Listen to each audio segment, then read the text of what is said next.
Move over, Detroit. Let me show you how it's done.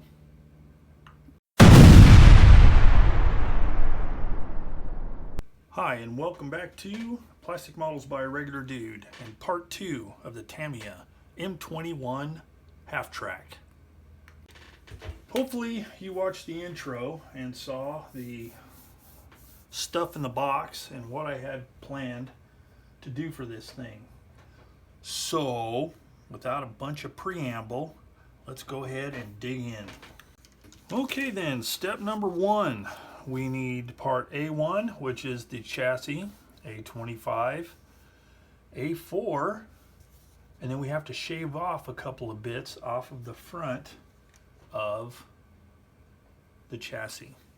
So let's get sprue A here, and let's find some cutters. Wrong ones. And start cutting this stuff off. Okay, once the part is cut off and I've trimmed the sprue gate attachment points as close as humanly possible, it's time to do a little bit of cleanup. Now, as you can see here, there is some mold seam lines. Okay, at some points heavier than others. So those need to be cleaned up somewhat. Now, something to keep in mind is most of this is going to be, for the most part, invisible behind body parts and suspension. But you know, if you want to clean it up, yeah. If you don't want to clean it up, don't bother. Something I like to call expenditure of effort. Is it worth cleaning it up, or do you even care? So in this case, I am going to clean it up, at least somewhat. Now there's different ways that you can do this. You can either sand it or file it or scrape it. So personally, for stuff like this, sanding can be a little bit, I don't want to say problematic, but a little tougher, because you got to keep it, you want to keep it at a 90-degree angle, because there's parts that glue on here later. So, you know, you can sand it, but sponge sanders can kind of have a little bit of mush to it, and it may round edges off. You can use a file, and this thing right here, Lloyd Morant, if you're watching, thanks for hipping me to this.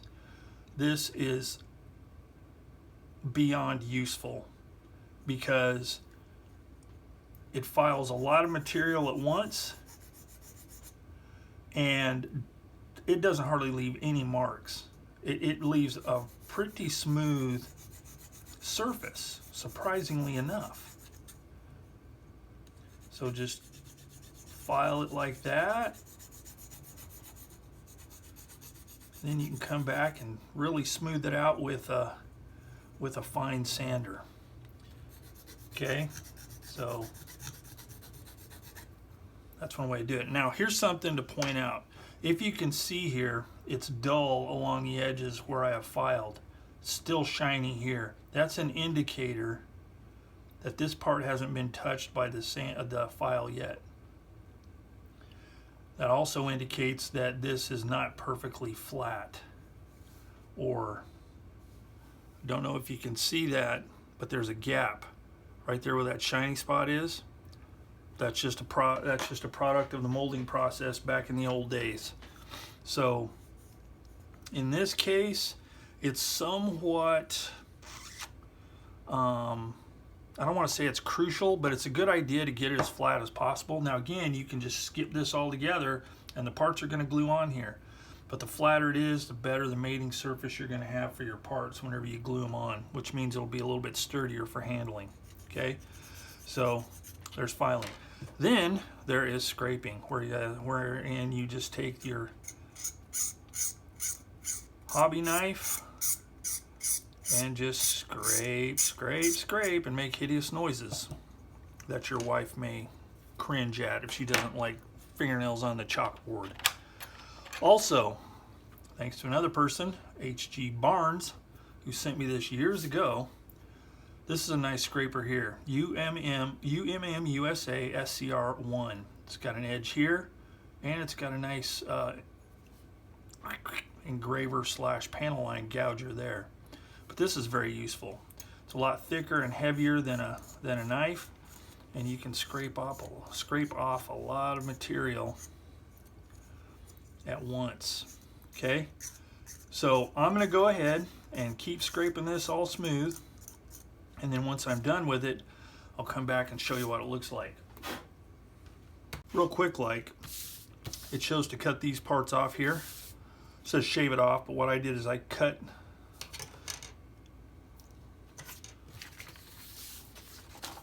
around the edges of the frame, leaving that little bit there, and then I can just carefully shave it off with the old knife, like thusly.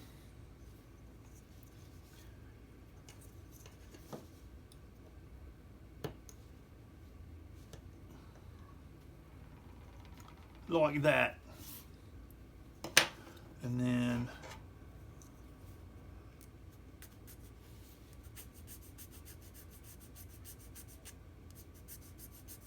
file that smooth.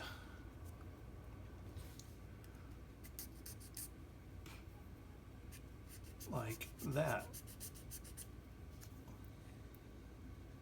Alright, so that's all smoothed out, sanded, looking dandy. I think I'll hit the front edge right here. Just make sure it's squared off. I'm not sure if it's necessary, but that looks a little better. Now, those little tab parts that were sticking off, they were mounts for tow hooks or some kind of hooks on the personnel carrier version. But, you know, that's not that important, I don't guess. So anyway, so now we're ready to glue this part on, which is the left-hand flatulator. No, I'm kidding. I don't know what that's called.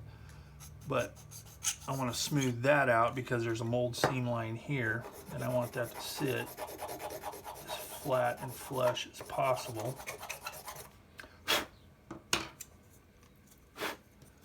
Okay, and looking at the illustration, the notch faces up, and this detail faces that way. So this just slides right on there like that. So using Tamiya Extra Thin,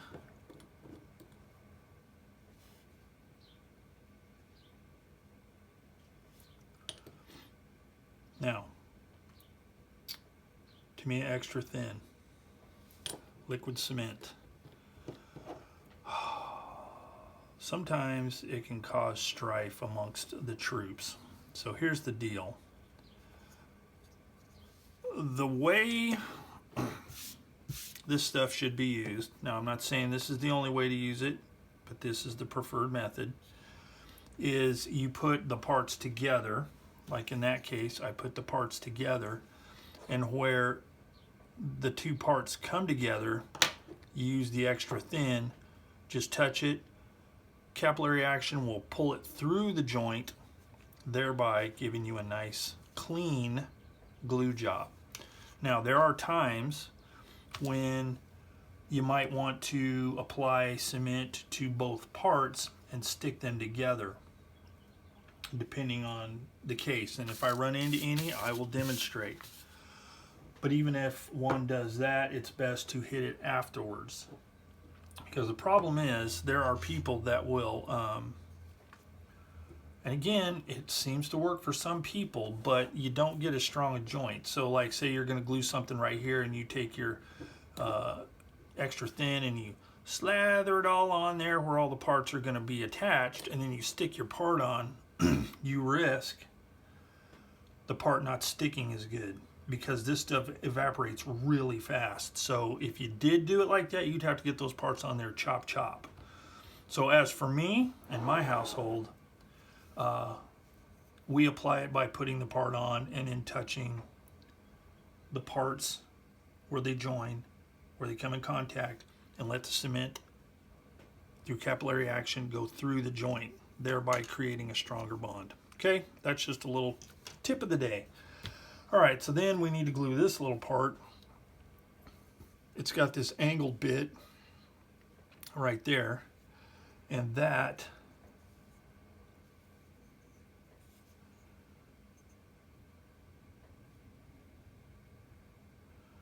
goes where, I've got to flip it over.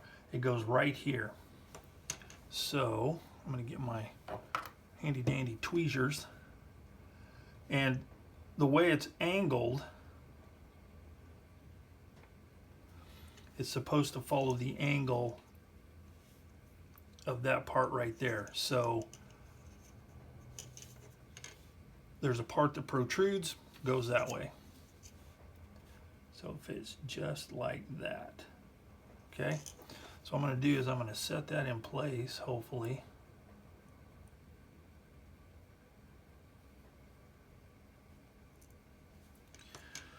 Or maybe not. Okay, let's try this again.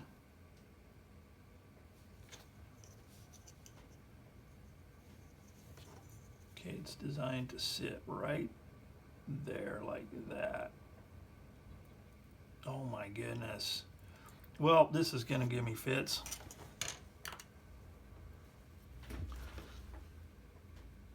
There we go. It's in place now. Okay. Then we take the cement, touch it to this joint, or join, as some people call it. And then, let's see, I'm going to use this. Make sure it's seated properly and everything's lined up. Whoops. There we go. Okay. So, that concludes step one. All right, step two, we've got leaf springs, drive line, some kind of a transfer box, cross member, exhaust. These are the idler adjustments and like a spring tensioner kind of thing for the idler wheel, and then a couple of those are the idler adjustment bolts, I believe. So let me get all those cut off. We'll start gluing. All right, the first thing I need to do is I need to clean up these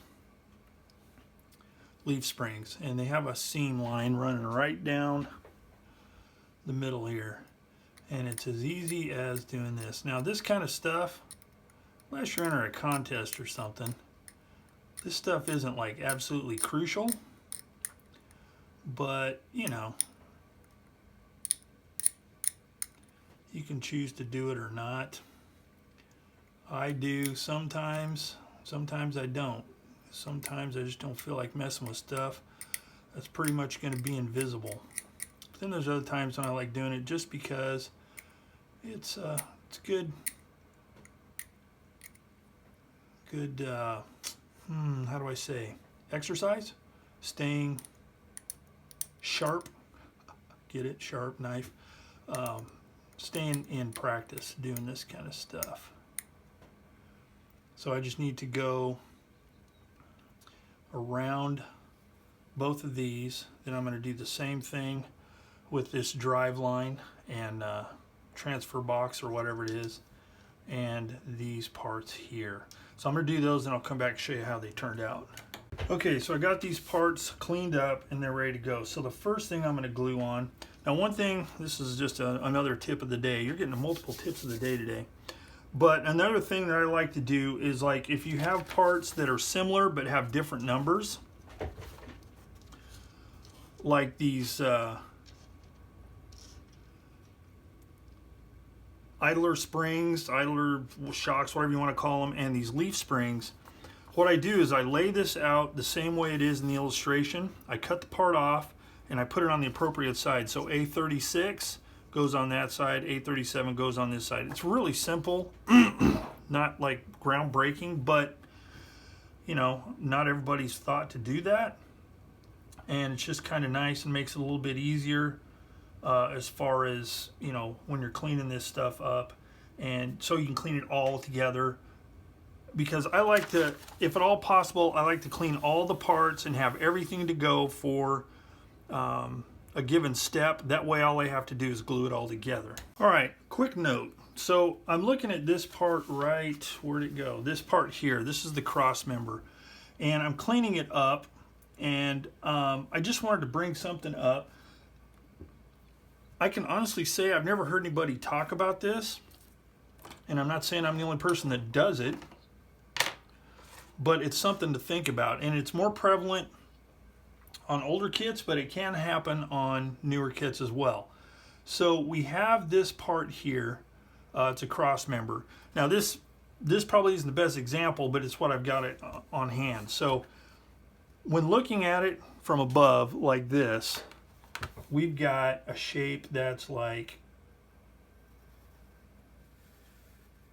this, okay? And like this, like that. Now, you can't see it in the video, but it's there. Right along this top edge, because of the molding process, you can, now this is going to be exaggerated, but you can get like a little piece that sticks out like that.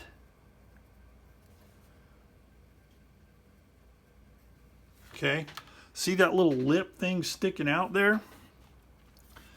So what happens if you don't clean that up, if you overlook it? It's just like a mold seam line. If you overlook it, you may not notice it at first, but especially when you start doing weathering and you're starting to hit highlights and stuff like that, stuff like this is going to stick out like a sore thumb because it's higher than the rest of the part.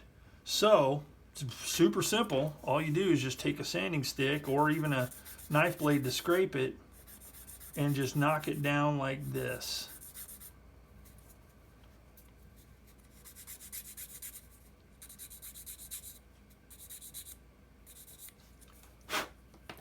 Problem solved. And then you'll have a little bit of fuzzy that builds up right here from the sanding. You can just take either your sanding stick or a blade and just scrape that fuzzy bit right off. So you have a nice, clean, even part that is ready for paint and or weathering. Now, that right there, see, that's a sprue gate. Need to finish cleaning that up. But anyway, just wanted to show that real quick. Something to think about. Keep in mind, that way it doesn't pop up, doesn't rear its ugly head later. All right, we're just going to start at the front, and this piece here, it's got a little angle. This has a pin. That pin fits in the front notch right there like that. So what I'm going to do is I'm going to put it in place. I'm going to hold this one back here.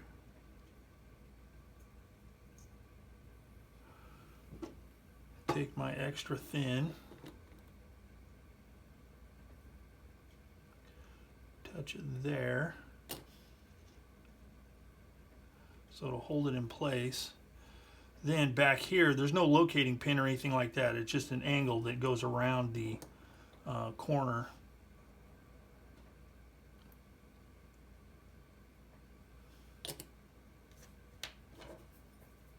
Of the chassis frame. Okay, just going to push it in place there, make sure it's stuck in there good, make sure that is all the way over. And then I'm going to look at it from the end and make sure that it is perpendicular to the frame. See, right here is where one of those lips are. So I'm going to sand that baby down. Being careful not to hit the part that I just glued on there.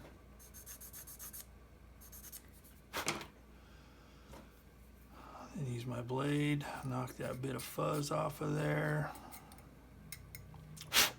And that's ready to go. All right, so there's that part.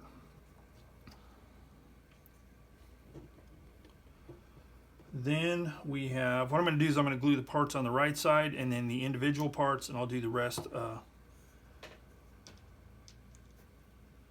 off camera. So then we've got this part here, it's the same thing. We've got a locating tab here and a slot here, and then this part is angled here. So that fits right there like that, and that fits right there. So what I'm going to do is I'm going to hold this part where the angle is, and then I'm going to glue this one here.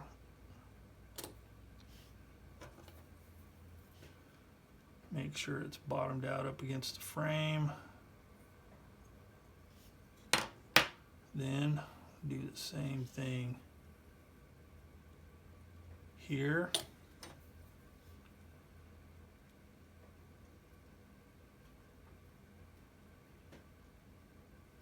Put a little bit more cement on this side. This is the kind of stuff, since the idler is on here, you want to make sure that's nice and solid, really glued down well, because there will be tension on this idler wheel.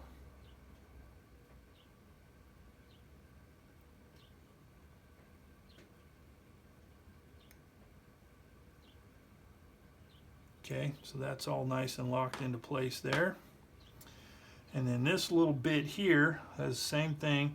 It's got a little locating tab right there and a corresponding slot right there.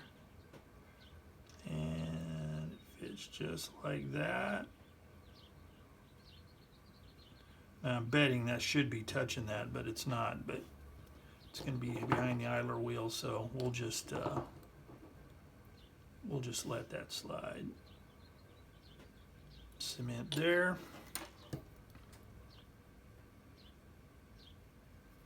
Press it on home. There's enough slop, you might be able to, yeah, you can twist it to where it's just about touching. Now you could cut that off and put a longer piece, but again, it's behind the idler, so I'm not really going to worry about it. All right, so that's that side. So I'm going to go ahead and glue the stuff on the other side, and then we'll come back and glue these two parts here. All right, I got both those sides on, so now let's go ahead and glue this part on here.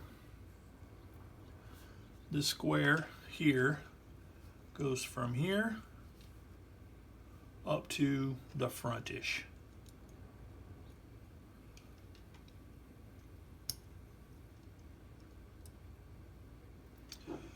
And why would it go up there, you ask? Well, if I'm not mistaken, that's part of the winch. Or that's power to the winch, I should say. So let's squish that down on there nice and snug and flat and make sure it's square. That's flexible, so if it doesn't line up exactly later, it should be fine. Looks good. So now we need to do the exhaust. Now here's something somewhat unusual for a kit of this age. The end of the exhaust is actually hollowed out. Now it's not very deep, so that can be further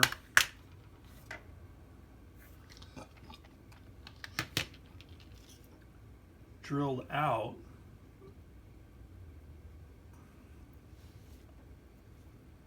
if one so desires. If you use the right size drill bit, it will make the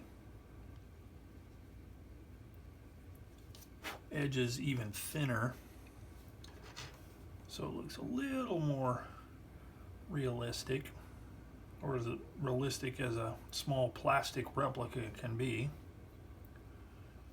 But the fact that it's already got a nice little hollowed out end there is kind of a plus, because that didn't happen much back in the old days. So that's done, so now we can glue that in place, and that kind of goes up through here. This pin right there goes right there on the engine block. Not the engine block, the exhaust manifold. And you know what?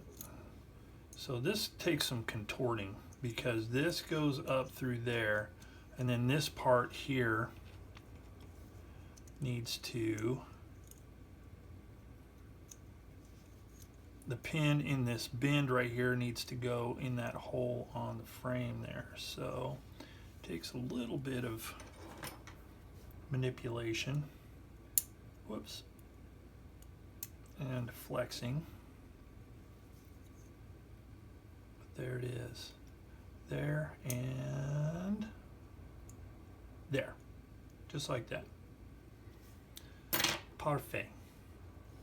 Now take the cement, put it there, squish it down. Got a little bit of sanding I'm going to have to do there, so I'm going to do that after this dries good.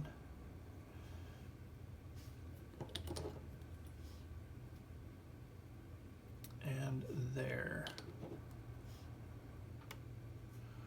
Like that.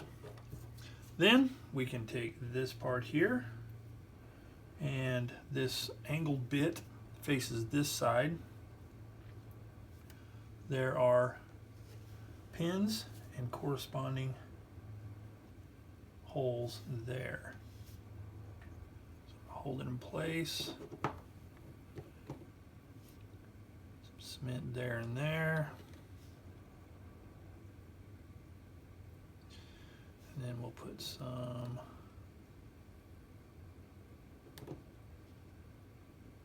over here, like thusly.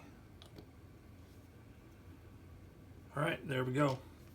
And that concludes step 2. For step 3, we are going to assemble the front and rear axles. So let me cut all those parts off. We'll be ready to roll. All right, so all these parts are cleaned up. We've got part number A33 and 32. This is half of the differential housing. So that goes there. Take some handy dandy cement.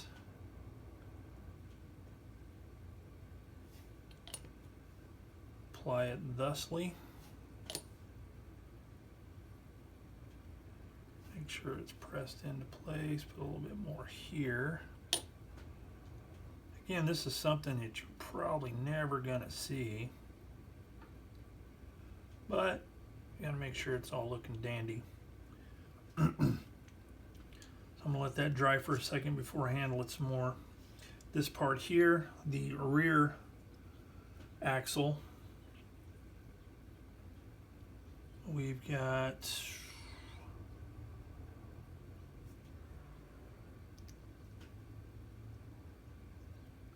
okay, so here is something to note.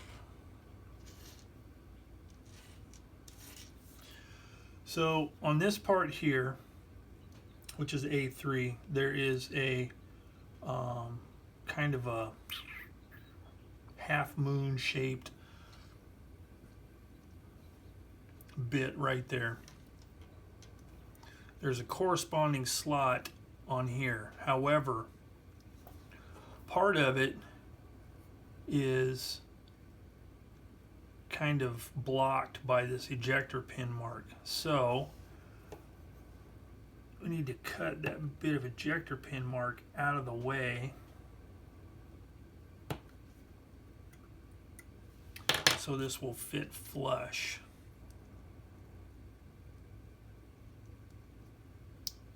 Like that, much better. Okay, so let's take the old cement.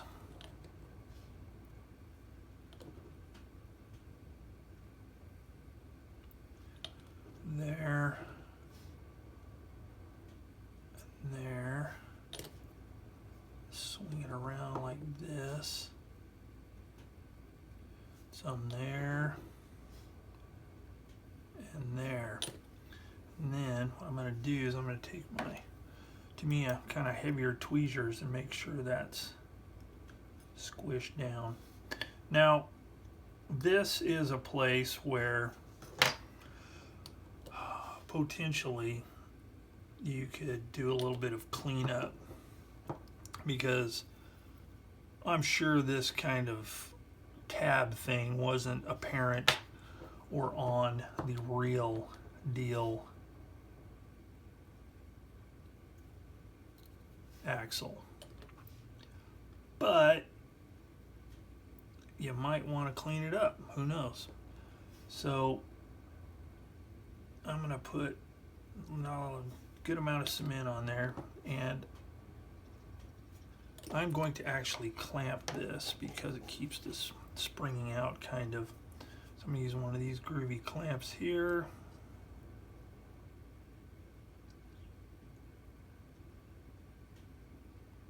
Glue it like that, or clamp it like that, and then we will set that aside with the two other pieces while we work further on this. So this, you take, now these are sided, so you want to make sure you do it correctly. So according to the illustration, this is facing this way, okay? This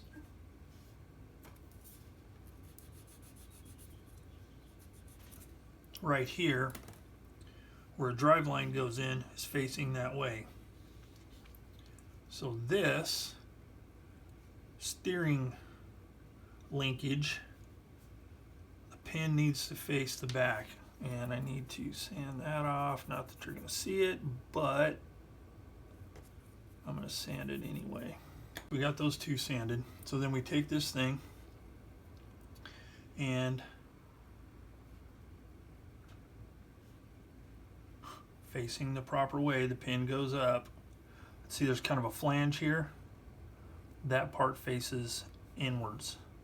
So you just put that in there like that, and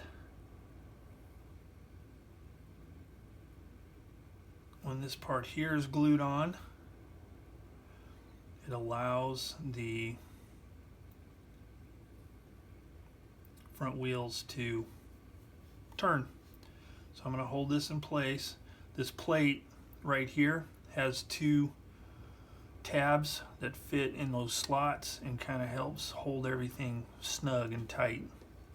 So what I'm going to do, put them together like that, and apply the cement like that. Let's put some on this side. Now, for me, if it were to stick, I wouldn't care, because I'm not all about, being able to turn the wheels or anything like that. I mean, it might be good for a diorama scene or something like that, but for me, it's not that important. And sometimes, depending on the kit, sometimes I'll just glue the parts that are supposed to be movable just so they don't move, because sometimes it makes it easier to work on stuff. All right, so we got that side there, and then we do the same thing over here, making sure that it's facing the right direction. Make sure it's pulled out to where those two, let's call them swivel pins, which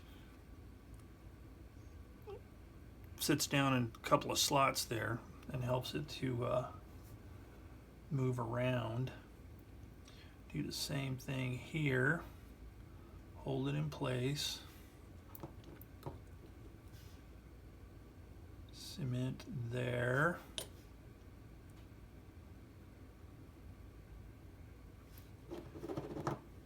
And, oh shoot, that's too much. Cement there. Okay, make sure that's pressed firmly together. And then what we're going to do is we're going to let that dry really good before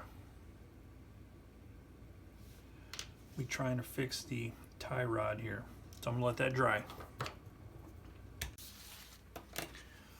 Okay, so we got the tie rod in place. It's very easy just to hold this part here and snap it on, and then you get this. So if you turn one wheel, the other wheel turns as well. That could be handy on a diorama or the way you want to pose your vehicle. All right, so then after that, we had whoops,